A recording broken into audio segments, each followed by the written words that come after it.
রাইসার ভয়ে ভেতরে ধুকপুক ধুকপুক করছে। যতই আড়ালে থাকার চেষ্টা করছে ততই এই মানুষটার সাথে দেখা হচ্ছে। অবশ্য এখানে কারোরই দোষ নেই। এক ছাদের নিচে থাকলে যেতে আসতে দেখা হবেই। কতক্ষণ আর নিজেকে বন্দি করে রাখবে? এই বাড়িতে বসে বসে খাবে এমন মেয়ে নয় রাইসা। টাকা পয়সা দিলেই যে বিরাট কিছু হয় এমন নয়। হাতে হাতে সাহায্য করে দিতে পারলেও রাইসার ভালো লাগবে। তাই তো রান্নার সময় করে রাইসা এসে এটা ওটা এগিয়ে দেয় শাশুড়িকে। এতে অবশ্য মেহেরিমা নওয়ানের অভ্যাসে পরিণত হচ্ছে। মেয়েটা আশেপাশে থাকলে কেন জানি প্রশান্তি লাগে। পুরো মেয়েটাকেই যেন ক্ষমতা থাকলে একেবারে শোপিসের মতো করে সাজিয়ে রাখতো। মেহেরিমা নওয়ান বলে উঠলেন, তুই রাইসাকে নিয়ে ওপরে যা। কিন্তু আম্মু, ভাইয়া যদি কিছু বলে? কিচ্ছু বলবে না, যা। রাইসা ভালো করে ওড়নার এক পাশটা টেনে মুখ আড়াল করলো, যাতে করে বাম সাইডের কেউ চাইলেও রাইসার মুখ দেখতে না পারে। মার্জিয়া রাইসার এক হাত ধরে নিয়ে যাচ্ছে। সিঁড়ি দিয়ে উঠতেই ফাহিম তেজকে বলল, এই মেয়েটা কে? তখনই তেজ তীক্ষ্ণ নজর গেল সিঁড়ির দিকে। চোখ খিচে বন্ধ করে দাঁতে দাঁত লাগিয়ে রাগে জোরে একটা নিঃশ্বাস ছাড়লো। জিহাদ ফের বলে উঠল, কি রে বল? এই মেয়েকে তো আগে কখনো দেখিনি তোদের বাড়িতে। কে হয় তোদের? অমনি রাগের মাত্রা আরো তরতরিয়ে বেড়ে গেল। উঠে দাঁড়ালো সোফা ছেড়ে। মার্জিয়াকে বলল, দাঁড়া। অমনি মার্জিয়া ঘাবড়ে গেল। পা দুটো থেমে গেল সিঁড়িতেই।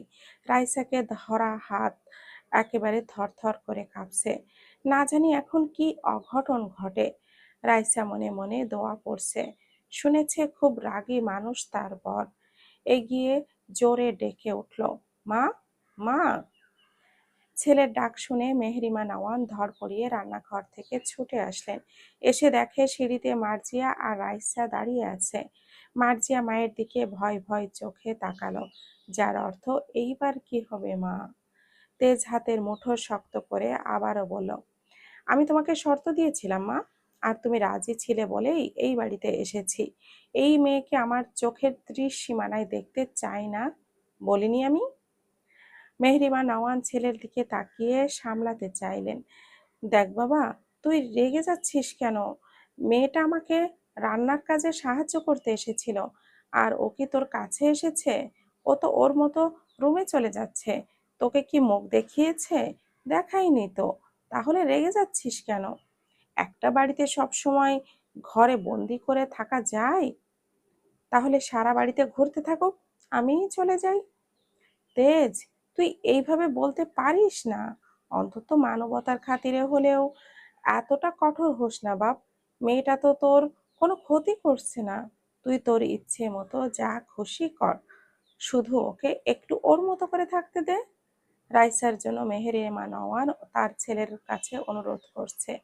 এতে করে রাইসার খুব খারাপ লাগলো।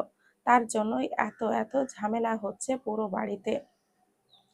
কেউ কোথাও সুখী হচ্ছে না ওকে নিয়ে। ফাহিম উঠে বলল, তেজ, এত রেগে যাচ্ছিস কেন?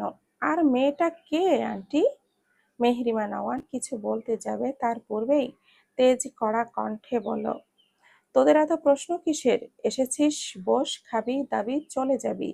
বাড়িতে কোথায় কে আসলো, কি হয়, এসব জানার কোনো প্রয়োজন আছে? কাজের জন্য তাকে রাখা হয়েছে। ক্লিয়ার? নিষ্পলক চোখে তাকালো মেহরিমা নওয়ান ও মার্জিয়া। তেজ যে রাইসাকে কাজের মেয়ে বলে পরিচয় দিবে এমনটা আশা করেনি।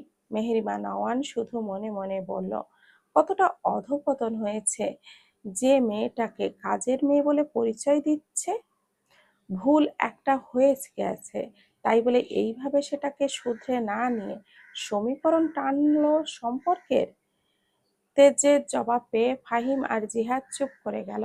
তেজ সামান্য একটা প্রশ্নের কারণে এতটা রেগে যাবে এটা জানলে হয়তো ঘন অক্ষরেও জানতে চাইতো না এই মেয়ের কথা।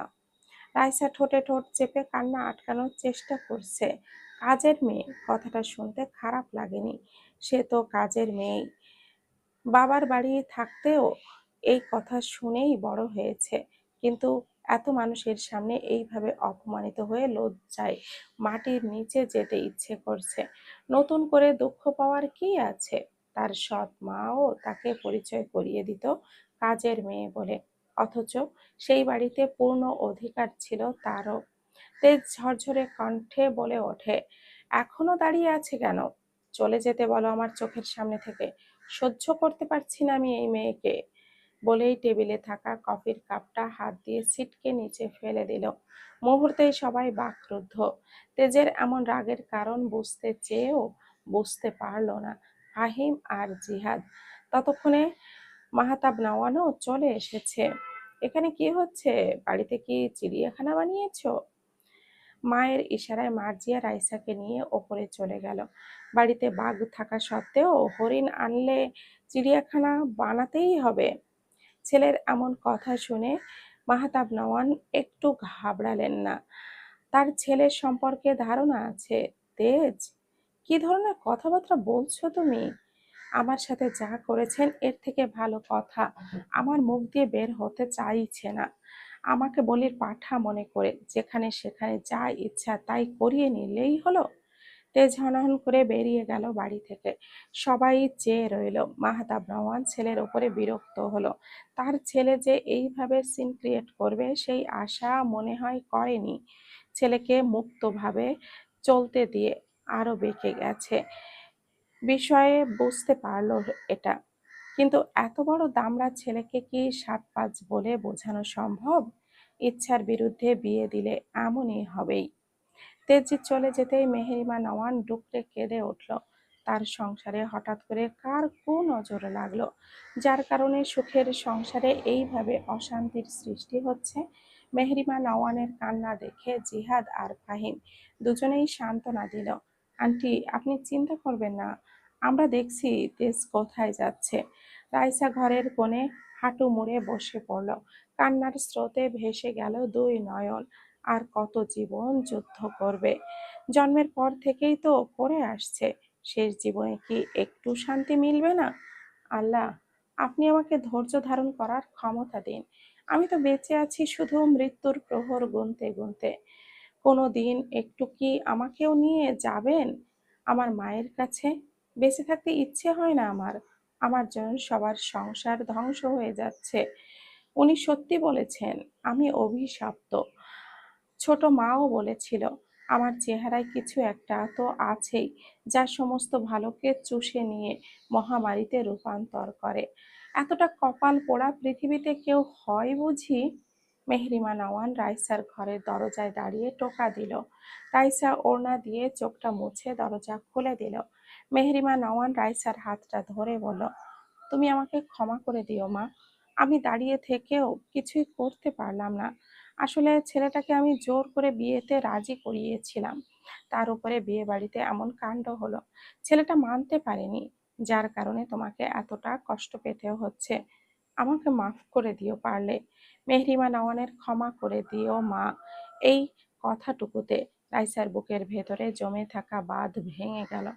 এতক্ষণে যে কান্নাটা গলায় বেঁধে রেখেছিল, এবার সেটা আর আটকানো গেল না। নিঃশব্দে কাঁধ কাঁপছে, চোখের পানি ওড়না ভিজে যাচ্ছে। আম্মু, এভাবে বলবেন না। আমার কাছে ক্ষমা চেয়ে আমাকে অপরাধী করবেন না। আমার পাপ হবে। নিজের মেয়ে হলে কি এইভাবে আমার কাছে ক্ষমা চাইতে পারতেন? মেহেরিমা নওয়ান রাইসাকে বুকে টেনে নিলেন। তোর কোনো দোষ নেই রে মা, দোষটা আমাদের। তেজের রাগটা বরাবরের জন্যই বেশি, কিন্তু জোর করে বিয়ে দেওয়ায় আরো বেশি আমাদের উপরে রাগ করেছে।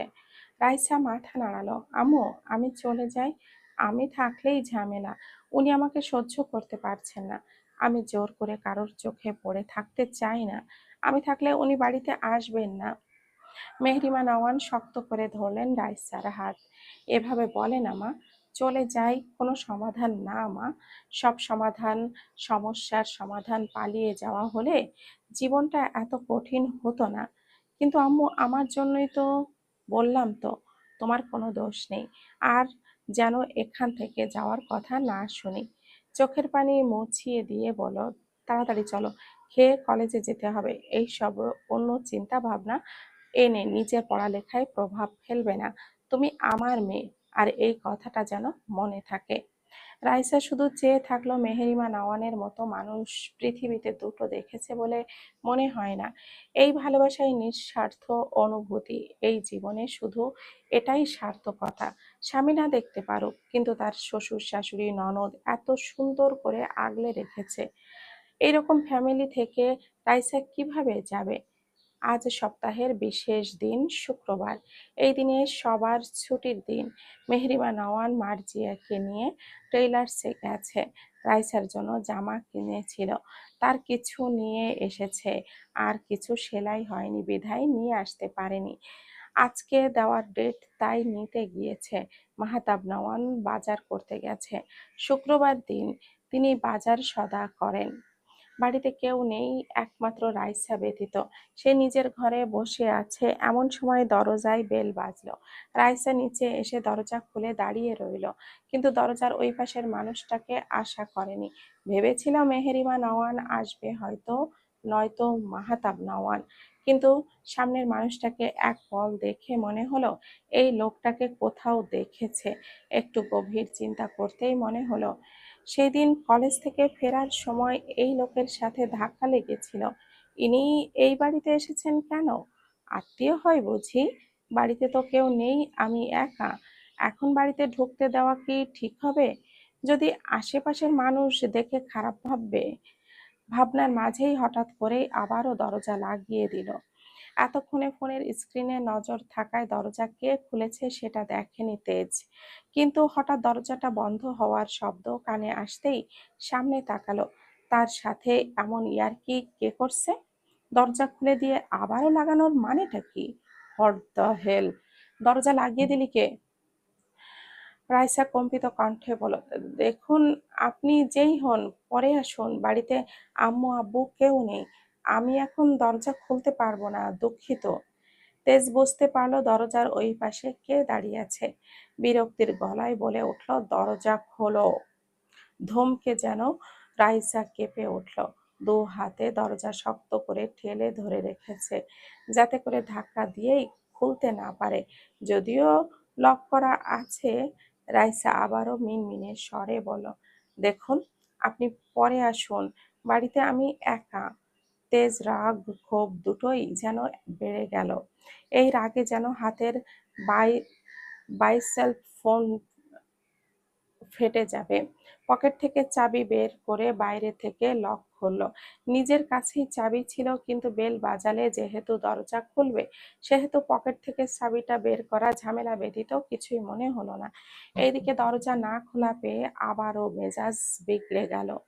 দরজা ঠেলতেই আস্তে করে আর্তনাদ আসলো, না। রাইসা ওই পাশ থেকে দরজা বরাবর দাঁড়িয়ে ছিল বলে তেজ দরজাটা খোলার জন্য এলতেই রাইসা ঘাবড়ে গেল। রাইসা নীল রঙের একটা কুর্তি পরে আছে। ফর্সা চেহারায় মায়াবী চাহনি ঘায়েল করার এক বিশেষ ক্ষমতা রাখে। একেবারে আসমানের এক টুকরো চাঁদ যেন নেমে এসেছে এই বাড়িতে। টানা টানা দুটি হরিণী চোখের বর্ণনা দিতে গেলে এক কথায় মৃগ নয়নী। পল্লব পল্লব বিশিষ্ট আঁখি যেন জাপটে জাপটে তার ভয়ের জানান দিল। চোখের ঘন ঘন পাপড়িতে চোখ মেলে তাকালো রাইসা। মাথা পর্যন্ত ওড়না টেনে দেওয়া, শুধু বদন খানি দেখা যাচ্ছে, যা মলিন হয়ে আছে। পায়ের উপরে পা চেপে যাচ্ছে। ভয়ে যেন মুখ মুখ থেকে কোনো কথাই বের হতে চাচ্ছে না। একজন মানুষকে তো সোজা বলাও যায় না বাড়ি থেকে বের হতে, কিন্তু কি করার? লোকে দেখলে তাকে কলঙ্ক তিলক লাগাতে এক মুহূর্ত সময় নিবে না। তাতে করে এই বাড়ির মান সম্মান নষ্ট হয়ে যাবে। লোকে ছি ছি করবে। ভয়ে ভয়ে কাঁপতে কাঁপতে রাইসা মুখ খুলল, দয়া করে আপনি চলে যান। বাড়িতে এখন কেউ নেই। লোকে আপনাকে এই বাড়িতে দেখলে আমাকে খারাপ ভাববে। এই বাড়ির সম্মান নষ্ট হয়ে যাবে। আপনাকে অনুরোধ করছি, আপনি চলে যান। তেজ বাঁকা চোখে তাকালো রাইসার দিকে। সেখানেই থেমে গেল তার হৃদস্পন্দন। চলার গতি, জীবনের পরিসীমা ঠিক থেমে গেল বলা যায় না, বরং হঠাৎ করেই যেন নিজের অস্তিত্বটা টের পেতে শুরু করলো বুকের ভেতর। ধুকপুক শব্দটা কানে নয়, সরাসরি অনুভূতিতে আছড়ে পড়ছে। রক্তের চলাচল বেসামাল। শিরায় শিরায় অস্থিরতা, মাথার ভেতরে ঝিমুনি, শ্বাসটা অজান্তেই একটু গভীর হয়ে আসে। সে শুধু তাকিয়ে থাকে। একটা মেয়েকে দেখে তার ভেতর যে এভাবে সমুদ্রের মতো উথাল পাতাল ঢেউ খেলবে আশা করেনি। সামনে দাঁড়ানো রাইসাকে দেখে যেন মুহূর্তের মধ্যেই চারপাশের সব শব্দ, সব রং মুছে দিল। সময় থমকে গেল, চারিদিকটা ঝাপসা হয়ে আসে। শুধু তাকে ঘিরেই স্পষ্টতা। মনে হয় আরেক পা এগোলেই হয়তো সবকিছু ভেঙে পড়বে। চোখ সরাতে চেয়েও পারছে না। চোখের আকর্ষণে যেন আরো গভীরভাবে টেনে নিচ্ছে মেয়েটা। কিছু বলতে চেয়েও সেই ক্ষমতা হলো না তেজের। রাইসাকে দেখে চোখের পাতা ফেলানো ভুলে গেল। যেন চোখের পাতা ফেলানো এই সময় বিরাট বড় পাপের খাতায় যুক্ত হবে। দৃষ্টি শুধু তার পানে। রাইসা মুখ নাড়িয়ে নাড়িয়ে কিছু বলছে, আর তেজ অবাক নয়নে দেখে যাচ্ছে। রাইসা আজ ঘোমটা ছাড়াই তেজের সামনে দাঁড়িয়ে আছে। যে কেউ দেখে বলবে মেয়েটি মাটিতে নেমেছে যেন আসমানের পরী। শুনতে পাচ্ছেন আমাকে? দয়া করে চলে যান। হঠাৎ রাইসার কথায় পৃথিবীর ক্ষুদ্র মানব হিসাবে নিজেকে নগণ্য করলো। এতক্ষণ কোন রাজ্যে ছিল এটা বলা বাহুল্য। তেজ হুঁশ পেয়ে তড়িঘড়ি করে জবাব দিল, দুঃখিত, তুমি আসলে আমি আসলে ভুলে এসেছি, এখনই চলে যাচ্ছি। বলেই পেছনে ঘুরতেই মনে হলো এটা তো তার নিজের বাড়ি। সে কেন যাবে? নিশ্চিত হওয়ার জন্য বাইরে গিয়ে দরজার নেম প্লেটটা দেখে আসলো। আশেপাশে তাকিয়ে দেখলো কোনো ভুল বাড়িতে আসলো না তো। না, ঠিকই আছে, এটা তো আমারই বাড়ি। আরেকটুর জন্য হার্ট মিস করে যেতাম। মেয়েটা আমাকে কনফিউজড করে দিয়েছে। নিজেকে ধাতস্থ করে রাইসার দিকে এগিয়ে গেল। রাইসা খুব ভয় পেয়ে আছে, এটা চেহারায় স্পষ্ট। বাই এনি চান্স তুমি আমাকে এই বাড়ি থেকে চলে যেতে বলছো? বের করে দিচ্ছ? সি সি, বের করে দিব কেন? ফাঁকা বাড়িতে আপনার সাথে দেখলে আমাকে মানুষ দুশ্চরিত্রা বলবে। আমি অনুরোধ করছি আপনাকে। তেজ অবাক হলো এই মেয়ের কথা শুনে। তার বাড়ি থেকে তাকেই চলে যাওয়ার জন্য অনুরোধ করছে? ভাবা যায়? এভাবে রাস্তার মাঝখানে দাঁড়ানোর মানেটা কি? সরে দাঁড়ান। রাইসা না সরতেই তাকে ক্রস করে বাড়িতে প্রবেশ করলো। রাইসা পেছনে ঘুরে দাঁড়িয়ে রইল, বুঝতে পারছে না কেন ও অসভ্য লোক। রাইসা কত করে অনুরোধ করছে তাও শুনলো না। জোর করে বাড়িতে প্রবেশ করলো। কফি বানাতে পারো? তেজের কথায় রাইসা কি বলবে বুঝে উঠতে পারছে না। সে আছে এক চিন্তায়, বাড়িতে এখন যদি কেউ আসে। এর মাঝে আবারও তেজ তেজ দেখিয়ে বলে, কি হলো, কফি বানাতে পারো? রাইসা ধড়পড়িয়ে উত্তর করলো, জি জি পারি। চটপট এক কাপ কফি নিয়ে এসো, যাও। রাইসার মনে সন্দিহান নিয়ে প্রশ্ন করলো, কফি খেয়ে আপনি তাহলে চলে যাবেন? সেটা কফির ওপরে ডিপেন্ড করবে। কফিটা যেমন হবে আমার সিদ্ধান্তও তেমনই হবে। রাইসা পা ফেলে রান্নাঘরে গেল কফি বানানোর জন্য। এদিকে তেজ গরমে শার্টের ওপর থেকে কোটটা খুলে সোফার পেছনে রাখলো। গলার কাছের দুইটা বোতাম খুলে দিল। এক হাত মাথার চুলে চিরুনি করে কাজ চালিয়ে দিল। সোফায় বসে টেবিলের ওপর থেকে রিমোটটা হাতে নিয়ে এসে অন করে মাথা এলিয়ে দিয়েছে সোফায়। চোখ খিচে বন্ধ করে রেখেছে। এই গরমে মাথা ধরেছে ভীষণ। এখন কড়া দমে এক কাপ কফি না পেলেই মেজাজ বিগড়ে যায়, জগা খিচুড়ি হবে। কফি হাতে নিয়ে সবে ড্রয়িং রুমে এসেছে রাইসা। এত তাড়াতাড়ি কফি করেছে যেন কফির প্রতিযোগিতা চলছে। ফার্স্ট হওয়া ইম্পর্টেন্ট। কফির কাপ টেবিলের ওপরে রেখে দাঁড়িয়ে পড়ল। তেজ কারোর উপস্থিতি পেয়ে চোখ মেলল। রাইসার সামনে দাঁড়িয়ে আছে। তেজ টেবিলের ওপরে ধোয়া ওঠা কফির মগ দেখে হাত বাড়িয়ে নিল। এক চুমুক দিতেই